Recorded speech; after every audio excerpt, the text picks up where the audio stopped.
오늘 우리가 읽을 하나님의 말씀은 마가복음 보겠습니다. 마가복음 1장. 올해 부활절은 4월 첫 주일, 4월 5일입니다. 부활주일을 맞이해서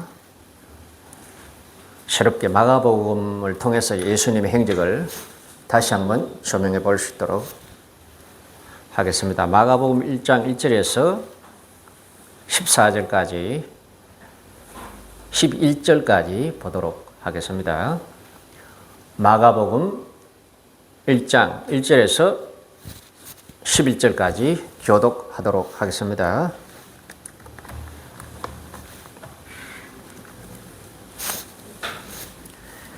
하나님의 아들 예수 그리스도의 복음의 시작이라.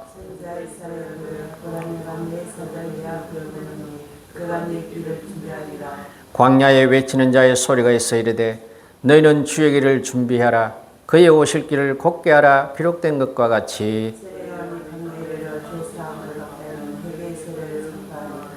온 유대 지방과 예루살렘 사람이 다 나아가 자기 죄를 자복하고 요단강에서 그에게 세례를 받더라.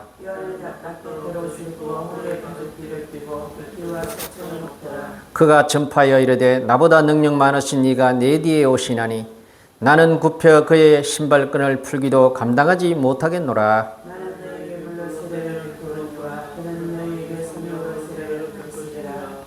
그때 예수께서 갈릴리 나사렛으로부터 와서 요단강에서 요한에게 세례를 받으시고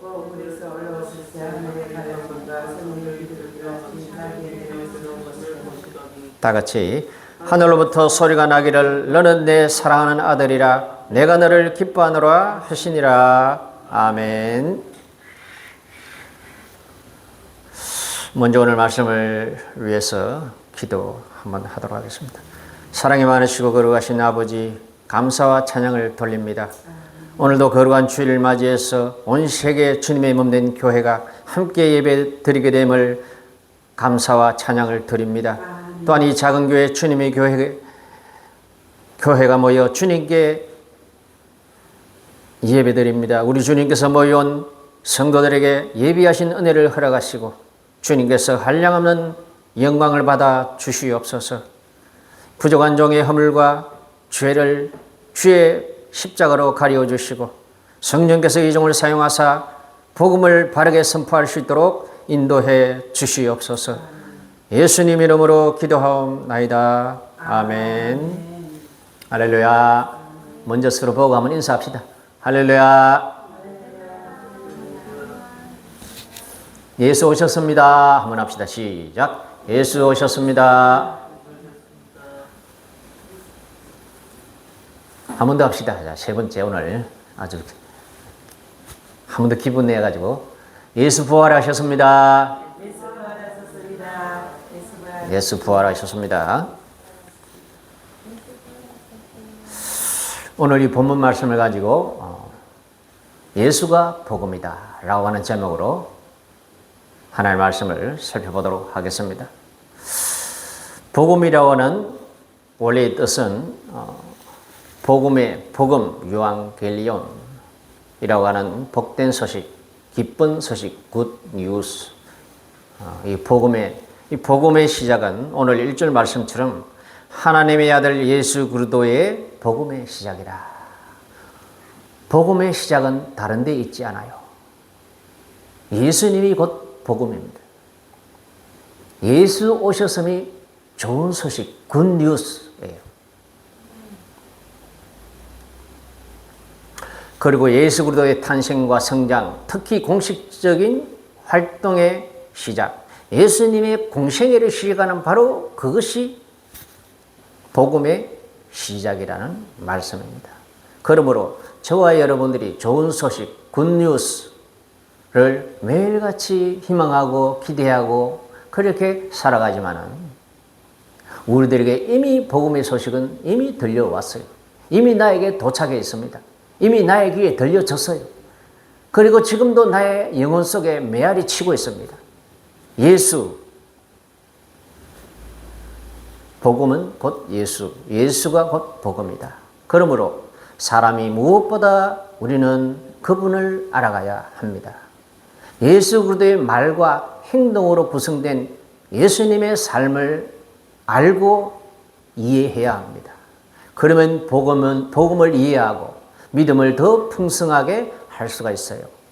믿음을 더 풍성하게 한다는 말의 의미는 믿음을 내 삶에 적용하여 그분을 좀 더 닮아가는 삶을 살 수 있다는 의미입니다. 저와 여러분들의 생애가 복음, 좋은 소식에 그렇게 서로 화합하는 그런 인생을 살려면 복음 자체가 되신 예수님을 알아야 돼요. 여러분, 예수님이 누군지, 예수님이 어떤 분인지 얼마나 압니까? 얼마나 그분에 대해서 생각하고 공부합니까?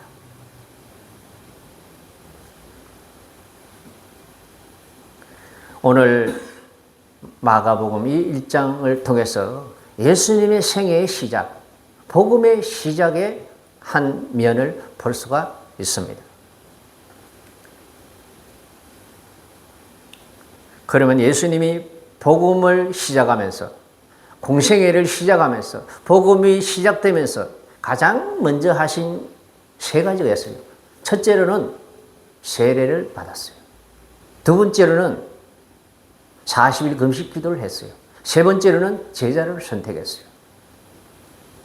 복음의 시작점에, 예수님의 공생의 시작점에 바로 이 중요한 세 가지를 하심으로써 공생애를 시작하셨습니다. 그 세 가지 가운데 가장 먼저 한 것이 바로 세례 요한에게 요단강에 나와서 세례 받으시는 것이었습니다. 이 세례의 기원은 보통 한 세 가지 정도로 볼 수가 있어요. 첫째로는 모세를 통하여 주신 율법에 보면 정결례가 나옵니다. 대제사장이나 또는 제사장을 세울 때 물로 그의 온몸을 씻기고 그리고 제사장을 임명을 했어요.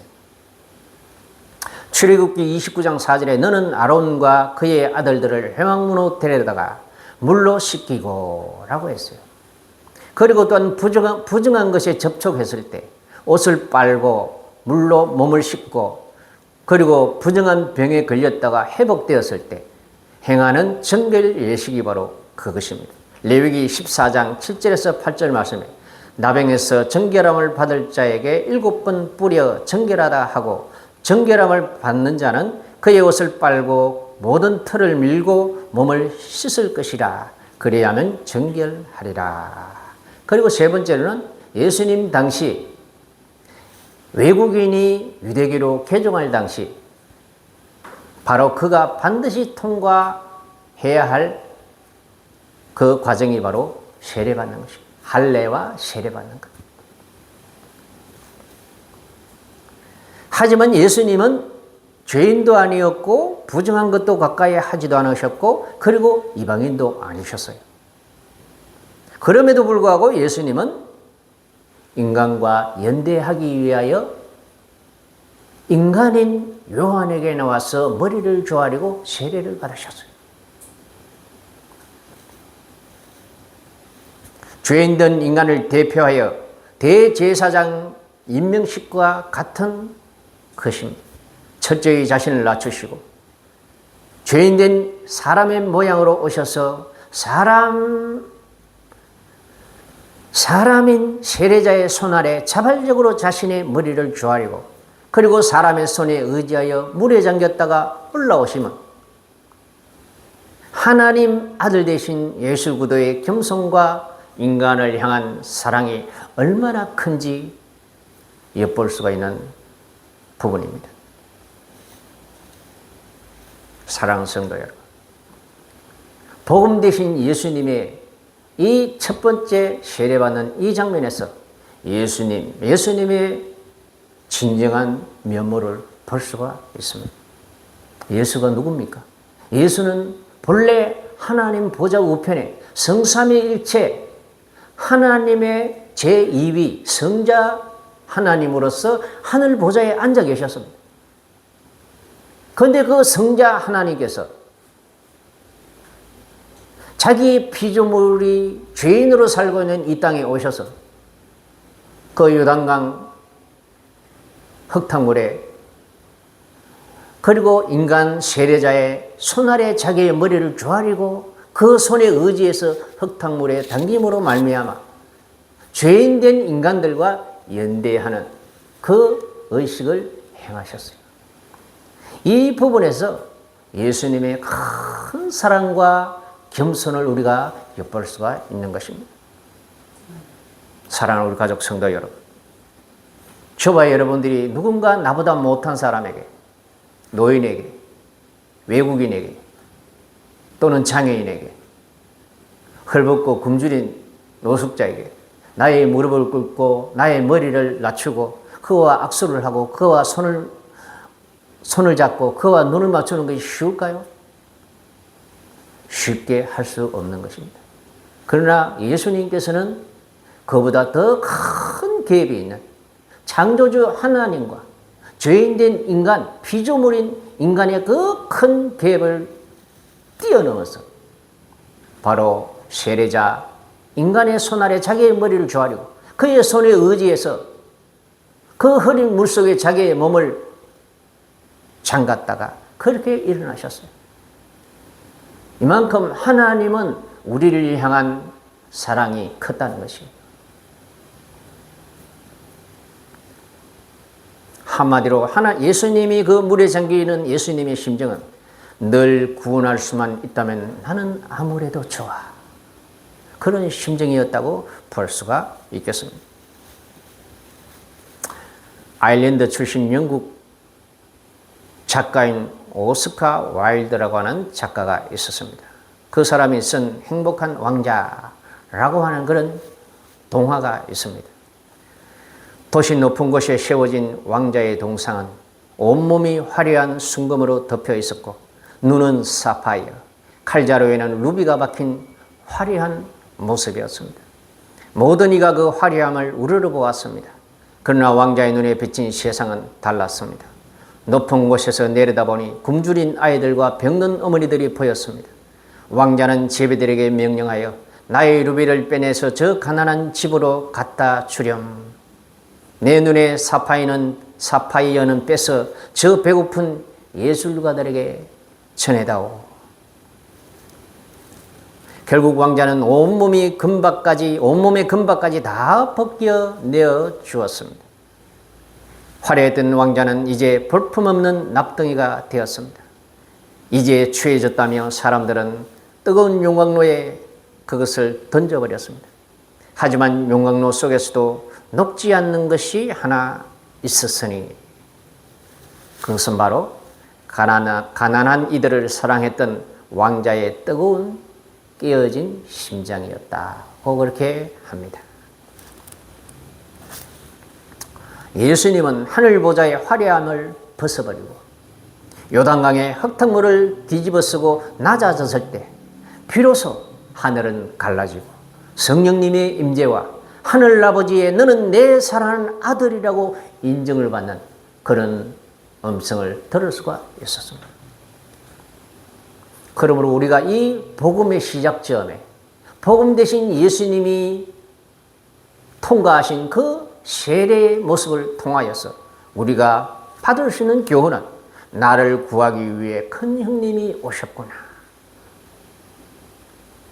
라고 하는 그런 예수님에 대한 나의 마음을 가질 수 있기를 바랍니다. 나를 구하기 위해 하늘나라에서 큰 형님이 오셨다. 이 낮고 천한 곳에 큰 형님이 오셨다. 또는 큰 오빠가 오셨다. 그런 믿음을 가질 수 있었으면 참 좋겠습니다. 큰 형님으로 사람으로 오신 예수님은 그러므로 예수님은 세 가지를 우리를 향하여 이해를 하셔요. 하나님이면서 하나님의 아들로서 그리고 비상한 삶을 살다가 십자가에 죽으시고 부활하셨다고 해서 그분이 우리와 전혀 동떨어진 그런 사람이 아니에요. 우리와 한결같이 시험을 받고 연약함을 경험하고 세상을 경험한 그런 인간의 모습으로 사셨습니다. 그러므로 세 가지를 예수님은 너무 잘 이해하십니다. 첫째로는 육체적인 연약함을 잘 이해합니다. 여러분 마음은 있어도 몸이 약했어. 몸이 피곤했어. 몸이 병들었어. 하지 못하는 것이 얼마나 많습니까? 바로 예수님은 우리 인간의 육신의 연약함을 너무나 잘 이해합니다. 예수님도 배고파하셨어요. 예수님도 피곤해서 갈증이 나서 우물가에 이방 여인에게 물을 요구할 정도로 목말라 하셨어요. 그리고 태풍 부는 갈릴리 배 안에서 제자들은 폭풍으로 인해서 아주 힘들어함에도 불구하고 예수님은 정신없이 코골고 자고 계셨어요. 얼마나 피곤하셨습니까? 그러므로 예수님께서는 우리 인간의 육체적인 연약함을 너무너무 잘 이해하신다. 저와 여러분들이 육신의 문제를 가지고 늘 스트레스 받고 늘 하소연하고 그렇게 어려워할 때 우리의 육신을 너무나 잘 이해하시는 예수님을 의지하기를 바랍니다. 기도하고 간절히 구하기를 바랍니다. 그리고 예수님은 우리의 심리적인 연약함도 너무나 잘 이해합니다. 그리고 세 번째, 사회적인 연약함도 너무나 잘 이해합니다. 우리 예수님께서 몰고 다니셨던 대부분의 사람들은 사회적인 약자였어요. 거지와 병자와 장애인과 가난한 아이들, 고아의, 과부의, 여자들의. 히브리서 4장 15절 말씀에 우리에게 있는 대제사장은 우리의 연약함을 동정하지 못하실 리가 아니요 모든 일에 우리와 똑같이 시험을 받으신 이로되 죄는 없으시느니라 라고 하셨습니다. 나의 해결할 수 없을 정도의 빛을 청산하기 위하여 오신 예수 그리스도를 우리는 믿어야 합니다. 우리가 믿음으로 말미암아 흙탕물 속까지 낮아진 그 예수님의 그 사랑에 우리가 보답하는 것입니다. 그리고 또 두 번째 우리가 받을 수 있는 교훈은 절대적 겸손으로 피조물에게 머리를 조아리고 세례를 받으신 예수님을 따라 우리도 사람에게 머리 숙일 줄 알아야 합니다. 주변의 약자들에게 자신을 낮추고 동등한 입장에서 대할 줄 아는 그런 겸손한 신앙인이 되어야 합니다.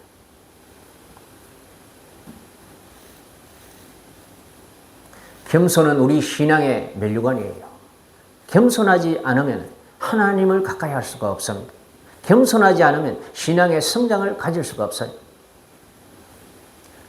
겸손의 골짜기가 철로역정에 보면 나오죠. 겸손의 골짜기.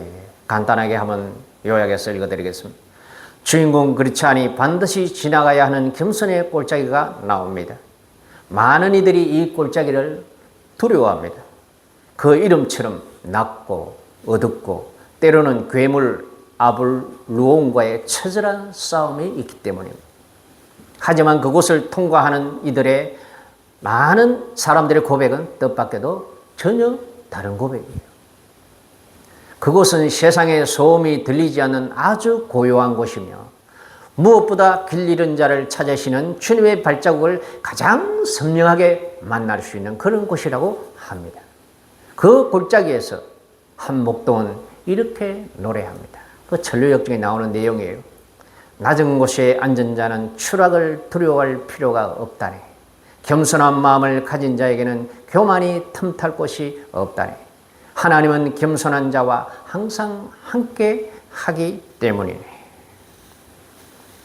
예수님이 인간의 손 위에 머리를 조아리고 물속까지 낮아졌을 때 하늘이 열린 것처럼 우리는 겸손을 알고 실천할 때 하나님의 손길이 함께 하고 있음을 경험하게 될 것입니다.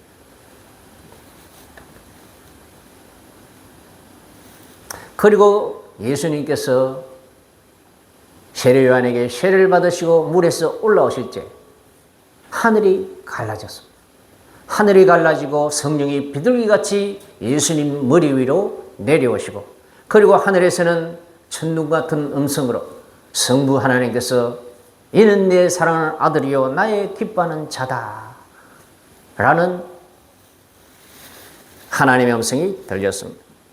성령 하나님이 비둘기 모양으로 예수님 머리 위로 내려오셨고 성부 하나님은 천둥 같은 음성으로 하나님의 아들임을 증언하심으로 하나님이 공개적으로 인간의 죄를 위하여 대제사장으로서의 예수님을 보내셨음을 인정하셨습니다.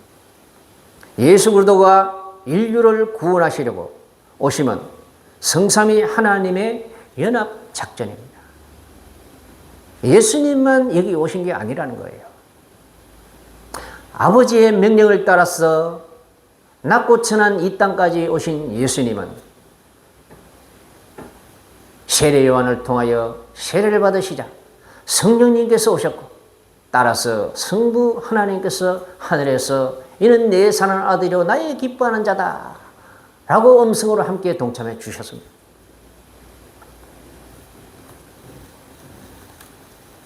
예수 그리스도가 인류를 구원하시려고 오심은 성삼위일체 하나님의 공동 작전입니다. 땅과 하늘의 우두머리이신 성삼위 하나님께서 친히 이 땅에 강림하신 것은 천상의 모든 존재가 다 동원된 거대한 연합작전입니다. 저와 여러분들이 무엇이 간대? 우리 인간이 무엇이라고? 하나님을 배반하고 하나님을 멀리하고 죄를 통하여 마귀 편에 선 우리 인간을 구원하기 위하여 창조주 하나님께서 모든 하늘의 존재를 동원해서 바로 이 땅으로 오셨다는 것입니다.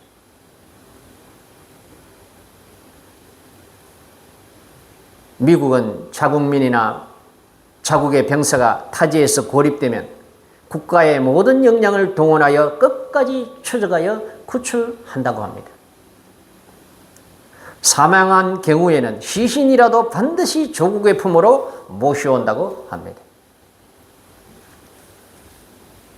그런 강대국의 철학은 사실 하나님이 자녀를 사랑하는 원칙과 많이 닮아 있어요. 하나님이 정하시고 택하시고 부르신 사람은 반드시 구출하셔서 조국 하늘나라로 옮기고야 맙니다.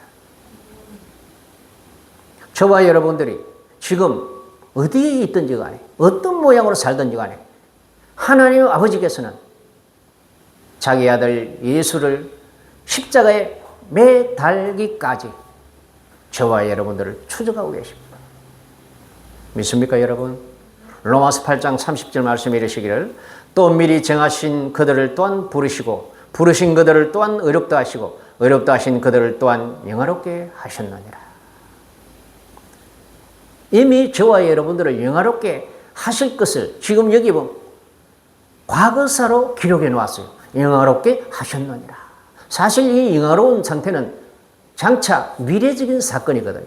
예수님이 재림하셔서 저와 여러분들을 자신이 있는 곳으로 끌어올리시고 그곳에서 영화로운 존재로 변화시키고 그렇게 영원히 함께 살게 하시거든요. 미래의 사건이에요. 그런데 여기에 또한 영화롭게 하셨느니라. 이거 하나님의 확신입니다. 하나님의 공언이에요. 반드시 그렇게 할 것이라는 그런 확언이에요.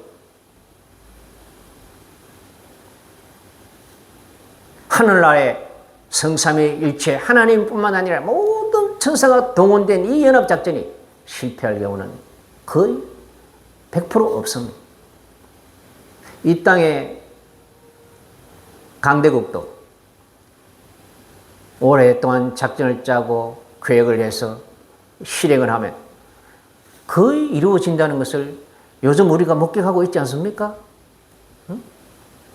베네수엘라의 대통령을 그냥 한 시간 이내로 침투해가지고 포로로 잡아가지고 자기 나라를 데려가는 저 나라가 참 대단한 나라죠. 그리고 독재 하면이 정권을 타도하기 위하여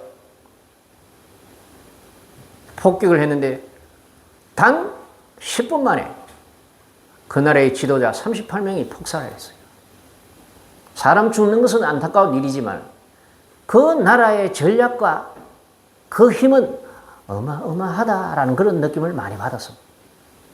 하물며 천국의 하나님 아버지와 성삼위 하나님과 모든 천사들이 동원된 거대한 이 구원작전이 실패할 리가 있겠습니까? 우리는 주변에 돌아가는 상황과 이 사회 역사를 보면서도 우리가 하나님을 볼 줄 아는 그런 관점을 가져야 돼요. 맨날 그냥 나쁜 놈이다 그 욕이나 하지 말고 이 세상 돌아가는 이 상황을 보면서 하나님의 거대한 손길을 우리가 약간은 엿볼 줄 아는 그런 기독교인이 되어야 합니다. 로마서 8장 38절 말씀에 이르시기를 내가 확신하노니 사망이나 생명이나 천사들이나 권세자들이나 현재일이나 장래일이나 능력이나 높음이나 깊음이나 다른 어떤 피조물이라도 우리를 우리 주 예수 그리스도의 예수 안에 있는 하나님의 사랑에서 끊을 수 없으리라. 할렐루야. 하늘의 모든 존재가 동원된 이 구원사역은 결코 실패할 수 없습니다. 100% 성공합니다.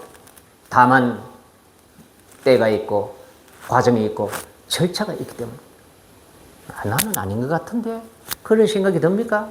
하나님께서 택한 백성은 반드시 하나님께로 돌아오게 되어 있어요. 할렐루야. 그래서 우리가 하늘의 모든 존재가 이 땅에 내려와서 구원 사역을 하고 계신다라는 이것을 우리가 살펴보면서 우리가 가질 수 있는 교훈은 사람으로 오셨지만 하나님의 능력으로 일하시는 예수님을 우리가 볼 수 있어야 됩니다. 예수님께서 오셔서 크게 하신 일 한 4가지가 있죠. 귀신을 쫓아내었어요. 인간 심리의 배후에, 인간 사회의 배후에 도사리고 있는 그 악한 세력은 마귀입니다. 그리고 그 마귀와 그들의 밑에 수많은 쪼개들인 귀신들이 활동하고 있어요. 그런데 예수님께서 오셔서 그 귀신들을 추방했거든요. 그라사 광인을 치유하신 이야기를 우리 잘 압니다. 예수님께서 그곳에 가기도 전에 벌써 그 귀신은 지랄 발광을 했어요. 예수님께서 그를 쫓아내자 그 광인은 멀쩡하게 제정신을 차렸습니다. 그리고 두 번째는 질병을 치료하셨어요. 각양의 질병을 치료하셨습니다. 혈류병자, 문둥병자, 장애인, 정신병자, 문둥병자, 소경, 귀머거리, 벙어리, 각양의 질병을 예수님께서 오셔서 치료해 주셨습니다. 그리고 세 번째는 자연을 복종시키는 모습을 볼 수가 있습니다. 파도와 바람을 꾸짖어 굴복시켰습니다. 죽음을 정복하셨습니다. 나인성 가보의 아들을 살리셨죠. 나사로를 살리셨죠. 백부장의 딸을 일으키셨죠. 그리고 본인도 3일 만에 무덤에서 일어났습니다. 완전한 인간이시며 완전한 하나님이신 예수 그리스도는 연약하고 죄 있는 우리를 구원하기 위하여 모든 천상의 존재를 동원하여 함께 세상에 오셨습니다. 그것은 바로 저와 여러분들을 구원하기 위하여 동원되셨고 지금도 끊임없이 역사하고 있음을 믿으시기를 바랍니다. 할렐루야. 조선시대에 활약한 암행의사 박문수나 정약용 같은 사람 여러분 많이 들어보셨죠? 저도 최근에 이제 조사하면서 알았는데 정약용도 암행의사를 했더라고. 네, 암행의사 정조 대왕의 암행의사를 해서 아주 뜨거운 가슴으로 약자들을 위해서 막 활동을 하셨더라고. 박문수는 아주 스리빨 같은 그런 추상 같은 법으로 탕간오리들을 많이 그렇게 다스린 분입니다. 흐름한 옷에 평범한 옷을 입고 백성들 사이에 스며들어 그들의 고충과 민심을 살피고 탕간오리들의 비리를 염탐하여 그들의 잔치집에 나타나 그들의 죄를 고발하는 시를 읊어서 꾸짖고 역졸들을 동원하여 체포, 재판을 시행하였습니다. 의사는 행색은 초라하였지만 그의 권세는 임금의 정권을 대행하는 사람이었으므로 지방 탄간오리들은 의사출동하는 날이면 고향이 쥐 앞에 바들바들 떨었다고 합니다. 예수님은 하나님의 암행의사입니다. 낮고 천한 모양으로 인간의 모습을 하고 이 땅에 오셨지만 그의 지혜와 하나님의 능력과 권세로 일을 하셨습니다. 그러므로 두 번째 교훈, 저와 여러분들은 두려워하거나 절망하여 삶을 자포자기하지 말아야 됩니다. 현실을 보면 나는 너무 돈도 없고 학력도 없고 백도 없고 직장도 점점 AI 인공지능한테 빼앗겨 굉장히 절망적인 상황입니다. 그러다 보니까 돈이 없고 애인도 없고 결혼도 포기했어.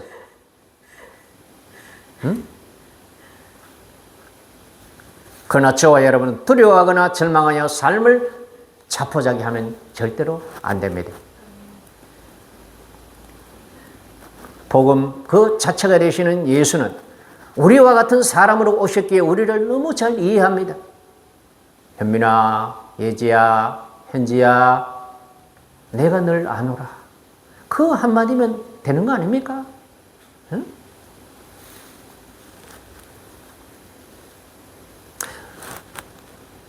우리를 모를 그 어떤 것도 없습니다. 그리고 이해하실 뿐만 아니라 죄와 연약함을 극복하고 세상의 풍파, 이런저런 환경적인 어려움을 돌파할 능력과 지혜를 주실 것입니다. 이 사실을 저와 여러분이 믿는다면 절망하지 마시고 기도하기를 바랍니다. 절망하지 말고 부르짖기를 바랍니다. 절망하지 말고 찬송하기를 바랍니다. 믿고 감사하기를 바랍니다. 저와 여러분들의 고난과 어려움은 사실 우리 믿음의 선배들에 비하면 아무것도 아닙니다. 리차드 범브란트라고 하는 목사님이 계셨습니다. 루마니아 공산정권 복음을 전하다가 14년 동안 투옥되었던 목사님입니다. 그 중에 3년은 빛 한 점 들어오지 않는 독방에서 고문과 굶주림을 견뎌야 했습니다. 육체는 무너졌고 정신은 혼미해져 갔습니다. 간수들은 하나님은 죽었어, 너희를 버렸어 라고 조롱하였습니다.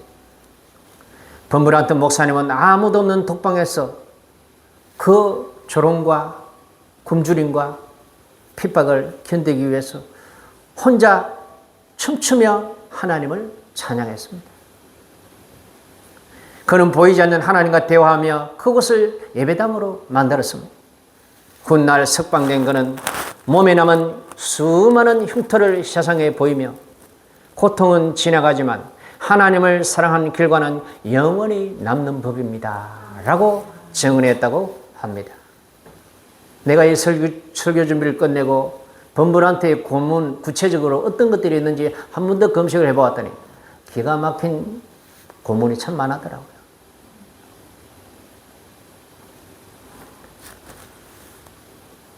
얼음을 가득 채운 관 같은 데를 관을 만들어 가지고 그곳에다가 목사님을 가두고는 서서히 얼어 죽게 그렇게 하는 거예요. 그러면서 하나님을 배반해라, 하나님을 욕해라, 예수를 배신해라, 부인해라. 그러면 당장 꺼내주겠다.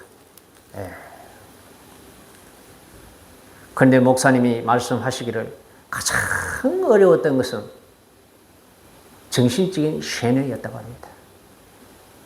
스피커를 감옥에 달아놓고 끊임없이 수만 번씩 계속 들려오는 거예요. 하나님은 죽었다. 하나님은 너를 버렸다. 너는 더 이상 살지 못한다. 이런 식으로. 하나님은 죽었다. 그 누구도 너를 사랑하지 않는다. 너는 이제 끝났다.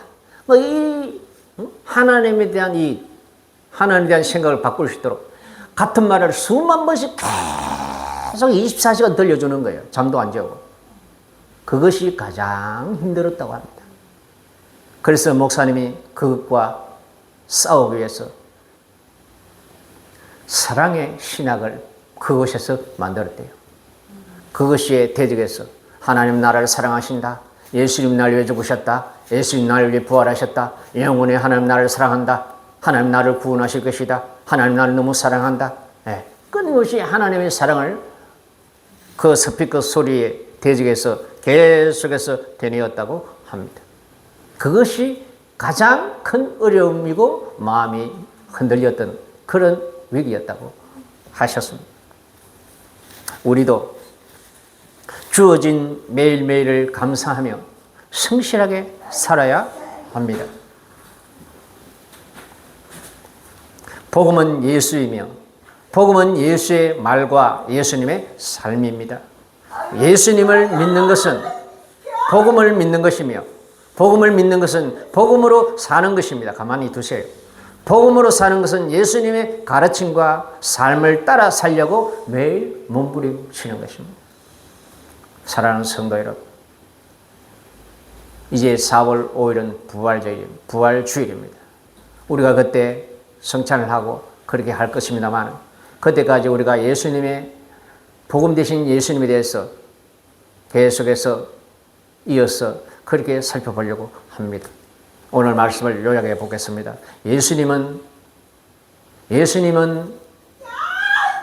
사람의 모양으로 이 땅에 오셔서 자기의 피조물 되는 인간 세례자에게 머리를 조아리고 그의 손에 의지해서 물속으로 낮아졌습니다. 그때 하늘이 열리고 성령이 내려오셨으며 하나님 아버지의 인정하는 음성이 천둥처럼 들려왔습니다. 여기에서 저와 여러분은 예수님의 큰 겸손과 사랑을 경험해야 합니다. 배워야 합니다. 이해해야 합니다. 성자 하나님이 무엇이 아쉬워서 이 땅에 낮고 천한 죄인의 세상에 오셔서 인간의 손 아래 자기의 머리를 조아리고 흙탕물에 몸을 담가야 했습니까? 그것은 바로 저와 여러분들을 지극히 사랑했기 때문입니다. 반드시 저와 여러분들을 하늘나라로 옮겨놓기 위하여 하신 하나님의 위대한 사랑의 행위입니다. 믿습니까, 여러분?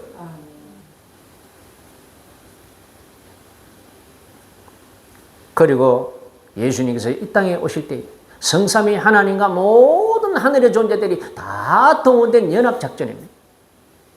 그러므로 우리 구원의 이 작전이 결코 실패는 없습니다. 반드시 저와 여러분들을 하나님께, 하나님 나라에 반드시 옮겨놓고야 말 것입니다. 그것을 확신할 수 있어야 합니다. 그것이 바로 예수님께서 이 땅까지 오셔서 인간의 손에 머리를 조아리고 흙탕물에 몸을 담근 이유가 됩니다. 부디 저와 우리 모든 성도님들은 그 겸손하시고 큰 사랑을 가지고 이 땅에 오신 예수님을 믿고 그렇게 이 어렵고 살벌한 이 세상을 믿음으로 잘 매일매일 그렇게 복음으로 살기를 주의 이름으로 권면드립니다. 아멘. 기도합시다. 사랑이 많으시고 거룩하신 아버지 감사합니다. 하나님이면서 또한 사람의 모양으로 이 땅에 오셔서 인간의 손에 의지하여 세례를 받으시고 물에 잠기셨다가 그렇게 일어나신 그 예수님의 큰 사랑과 그 겸손을 이 시간 우리들이 다시 한번 마음 깊이 받아들입니다. 비록 우리의 매일매일의 삶이 힘들고 어려울지라도 우리를 위하여 희생하신 성부, 성자, 성령의 그 놀라운 사랑과 능력으로 우리는 기꺼이 다시 일어나겠고 다시 우리는 오늘을 살아가기를 결심합니다. 하나님 아버지, 이곳이 함께 예배한 우리 모든 우리 성도들 주님께서 붙잡아 주시고 저들의 마음에 이 땅에 낮고 천한 곳까지 오신 구원자 예수님을 마음 깊이 받아들이고 하나님과 함께 열심히 사는 성도들 되게 해 주시옵소서. 미사옵고 예수님 이름으로 간절히 기도하옵나이다. 아멘. 찬송 하나 합시다.